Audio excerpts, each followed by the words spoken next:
Hello दोस्तों, आप सभी को मेरा प्यार भरा नमस्कार। आज की इस वीडियो में हम डिस्कस करेंगे सीटेट के हिंदी एमसीक्यूज़, जिसमें आपको भाषा ज्ञान, भाषा शिक्षण, बाल भाषा विज्ञान यानी कि पेडागोजी, काव्य और गद्य आधारित प्रश्न और विविध अनुप्रयोग पर आधारित प्रश्न देखने को मिलेंगे। सीटेट का पेपर बिल्कुल इसी तरह का आता है, अगर आप पेपर उठा के देखेंगे तो आइए बिना देर किए शुरू करते हैं। एक कॉपी और पेन उठा लीजिए और कमेंट बॉक्स में लास्ट में हमें ज़रूर लिखिए कि आपने कितने प्रश्न हल किए हैं। आइए शुरू करते हैं। प्रश्न नंबर 1, हिंदी में कितने स्वर होते हैं? ऑप्शन है 11, 12, 13 और 14। तो हिंदी में वैसे स्वर 11 होते हैं, लेकिन मूल स्वर होते हैं 13। तो ऑप्शन सी इज करेक्ट।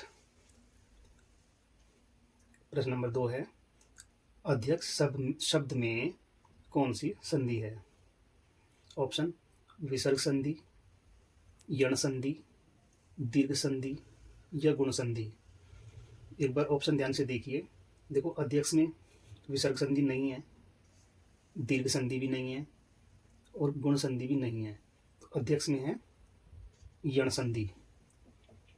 प्रश्न नंबर 3, निर्भय शब्द में कौन सा उपसर्ग है?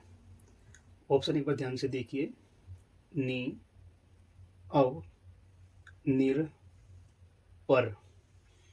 तो 2 से 3 ऑप्शन तो ऐसे एक बार देखते ही आप समझ जाएंगे कि ये इसका आंसर नहीं है। अब नहीं है, पर नहीं है, निर भी नहीं है। तो इसका ऑप्शन है ए, नी।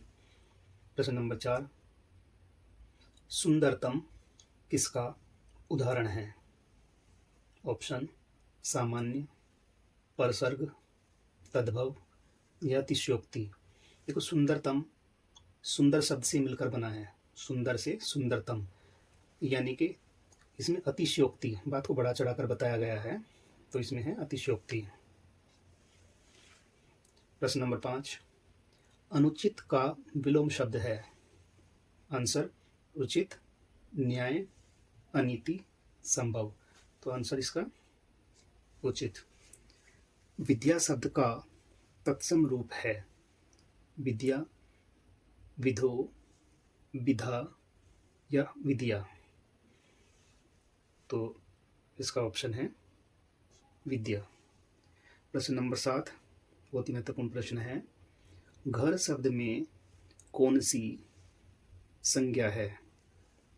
जातिवाचक संज्ञा, भाववाचक संज्ञा या व्यक्तिवाचक संज्ञा या फिर द्रव्यवाचक संज्ञा। देखो, इसमें द्रव्यवाचक संज्ञा नहीं है, व्यक्तिवाचक संज्ञा भी नहीं है और भाववाचक संज्ञा भी नहीं है।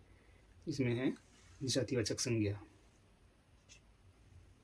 अगला प्रश्न है प्रश्न नंबर 8, हिंदी किस लिपि में लिखी जाती है? बहुत बार परीक्षाओं में पूछा जाता है, हिंदी किस लिपि में लिखी जाती है? रोमन लिपि, देवनागरी लिपि, उर्दू या ब्राह्मी। तो हिंदी की जो लिपि है वो है देवनागरी। प्रश्न नंबर 9, अक्षर का सही संधि विच्छेद है? ए जमा अक्षर, अक जमा शर, अक्स जमा र, ए जमा कै जमा शर। अक्षर का सही संधि विच्छेद है ए जमा अक्षर। ए अक्षर यानी कि अक्षर का मतलब जिसका कोई नुकसान न हो सकता हो, ए अक्षर जिसका कोई नुकसान न हो सकता, तो इसका सही संधि विच्छेद है ए अक्षर। प्रश्न नंबर 10, जिस वाक्य में मन की क्रिया हो? ऑप्शन देखिए, अकर्मक क्रिया, सकर्मक क्रिया, मानसिक क्रिया या भाववाच्य। तो जिस वाक्य में मन की क्रिया हो वहां पर होती है मानसिक क्रिया। तो आंसर सी इज करेक्ट। अब कुछ प्रश्न भाषा शिक्षण एवं भाषा विज्ञान इनके पेडागोजी के। प्रश्न नंबर 11, भाषा सीखने की सर्वश्रेष्ठ अवस्था मानी जाती है? 4 अवस्थाएं दी हैं, ऑप्शन देखिए। प्रारंभिक बाल्यावस्था, किशोरावस्था, वृद्धावस्था, प्रौढ़ावस्था। तो भाषा सीखने की जो सर्वश्रेष्ठ अवस्था होती है वो होती है प्रारंभिक बाल्यावस्था। उसमें अच्छे से भाषा को सीखा जा सकता है। तो इसका ऑप्शन है ये। बार बार और बहुत महत्वपूर्ण प्रश्न, भाषा शिक्षण का मुख्य उद्देश्य, भाषा शिक्षण का मुख्य उद्देश्य क्या है? इससे रिलेटेड प्रश्न बहुत बार पूछे जाते हैं। अंक दिलाना, परिभाषा रटना, व्याकरण को कठिन बनाना, या भाषा प्रयोग में दक्ष बनाना। देखिए,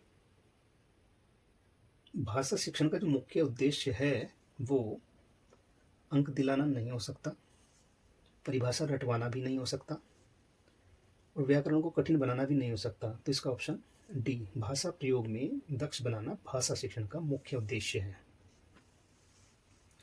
भाषा का मूल तत्व है, बहुत ही महत्वपूर्ण प्रश्न है। भाषा का मूल तत्व क्या है? व्याकरण, शब्दावली, संप्रेषण या वाचन। तो भाषा का जो मूल तत्व है व्याकरण नहीं हो सकता, शब्दावली भी नहीं हो सकता। भाषा का मूल तत्व है संप्रेषण।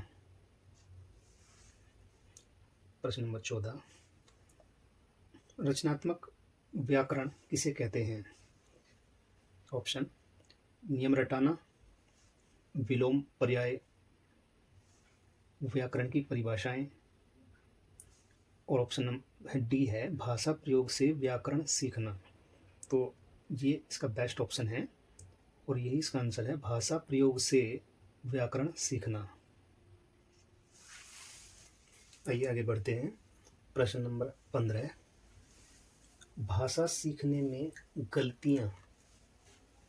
ऑप्शन ए, सीखने में बाधा, बी, बुरी होती है, सी, अनुशासनहीनता, और ऑप्शन डी, सीखने की स्वाभाविक प्रक्रिया। तो भाषा सीखने में गलतियां सीखने की स्वाभाविक प्रक्रिया है। अगला प्रश्न, प्राथमिक स्तर पर भाषा शिक्षण का सर्वोत्तम तरीका। प्राथमिक स्तर पर भाषा शिक्षण का सर्वोत्तम तरीका क्या होना चाहिए? अनुवाद पद्धति, जी नहीं। व्याकरण पद्धति, ये भी ठीक नहीं है। रटंत पद्धति, ये ऑप्शन भी सही नहीं है। प्रत्यक्ष पद्धति, प्राथमिक स्तर पर भाषा शिक्षण का सर्वोत्तम तरीका है प्रत्यक्ष पद्धति। अगला प्रश्न, द्वितीय भाषा अधिगम में कठिनाई का कारण। भाषा का सुंदर न होना, अध्यापक की कमी, कम शब्द, मातृभाषा का हस्तक्षेप। तो यही ऑप्शन बिल्कुल सही है। अगला प्रश्न, भाषा कौशलों का क्रम। बहुत ही महत्वपूर्ण प्रश्न है, बार बार परीक्षा में पूछा जाता है।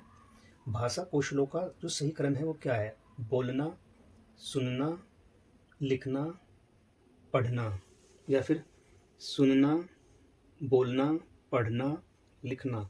ऑप्शन सी, पढ़ना, लिखना, बोलना, सुनना, या ऑप्शन डी, सुनना, पढ़ना, लिखना, बोलना। तो एक बार ध्यान से देखिए, इनमें से जो बेस्ट ऑप्शन है भाषा कौशलों का जो क्रम है वो सुनना, बोलना, फिर इसको पढ़ना और लास्ट में उसको लिखना, ये सही है। अगला प्रश्न, सारांश लेखन का उद्देश्य। जो हम सारांश लिखते हैं उस लेखन का क्या उद्देश्य है? रटना, जी नहीं। लंबा लिखना, जी नहीं। कठिन बनाना, ये भी नहीं। मुख्य विचार निकालना, सारांश लेखन का मुख्य उद्देश्य होता है मुख्य विचार निकालना कि इसके मुख्य विचार क्या हैं। प्रश्न नंबर 20, श्रुत लेख किन कौशलों को विकसित करता है? श्रुत लेख, श्रुत जैसे कि नाम से ही पता चल रहा है, श्रुत लेख सुनकर लिखना किन कौशलों को विकसित करता है? श्रवण व लेखन, मौखिक, वाचन, केवल लेखन। केवल लेखन को नहीं करता, वाचन यानी कि बोलने को भी नहीं करता, और मौखिक को भी नहीं करता। तो इसका बेस्ट ऑप्शन है श्रवण व लेखन। आइए आगे बढ़ते हैं। अगला प्रश्न, कविता का मुख्य तत्व क्या है? ऑप्शन ध्यान से पढ़िएगा। रस, तुकांत, शब्द और लेखक। तो कविता का जो मुख्य तत्व होता है दोस्तों, वो होता है रस। अगर कविता में रस ही नहीं है तो वो कविता अच्छी नहीं होती है। अगला प्रश्न, गद्य का प्रमुख उद्देश्य क्या होता है? सौंदर्य प्रदर्शन, सरल अभिव्यक्ति, भ्रमित करना, केवल मनोरंजन। देखो, भ्रमित करना भी गद्य का उद्देश्य नहीं है और मनोरंजन करना भी गद्य का उद्देश्य नहीं है। सौंदर्य प्रदर्शन करना भी गद्य का उद्देश्य नहीं है। तो इसका जो उत्तर है सरल अभिव्यक्ति। सरल अभिव्यक्ति करना गद्य का उद्देश्य है। अगला प्रश्न, कवि अपनी कल्पना किस माध्यम से व्यक्त करता है? कवि जो करता है उसमें अपनी कवि जो कविता करता है उसमें अपनी कल्पना किस माध्यम से व्यक्त करता है? तुकांत, लय, रूपक और उपमा, अनुप्रास। तो कवि जो अपनी कल्पना व्यक्त करता है वो रूपक और उपमा के माध्यम से व्यक्त करता है। पद भाषा की विशेषता क्या है? गद्यात्मक है, लयात्मक है, असंगत है, अश्रव्य है। तो जैसे कि आप पढ़ रहे हैं, पद्य भाषा की जो विशेषता है वो लयात्मक होती है, लय में होता है। अगला प्रश्न, कक्षा में चर्चा पद्धति से क्या होता है? कक्षा में चर्चा पद्धति से क्या होता है? भाषा दक्षता बढ़ती है, अनुशासन खराब होता है, समय नष्ट होता है या मतभेद बढ़ते हैं। देखो, कक्षा में अगर चर्चा पद्धति किसी भी टॉपिक पर हम चर्चा करते हैं तो उससे मतभेद नहीं बढ़ते और ना ही समय नष्ट होता और अनुशासन भी खराब नहीं होता है, बल्कि भाषा दक्षता बढ़ती है। तो ये इसका उत्तर है। आपने कितने क्वेश्चन इसमें से सही किए एक बार हमें कमेंट बॉक्स में ज़रूर लिखिए। वीडियो आपको अच्छा लगा हो तो एक बार लाइक करें और कमेंट करके ज़रूर बताएं।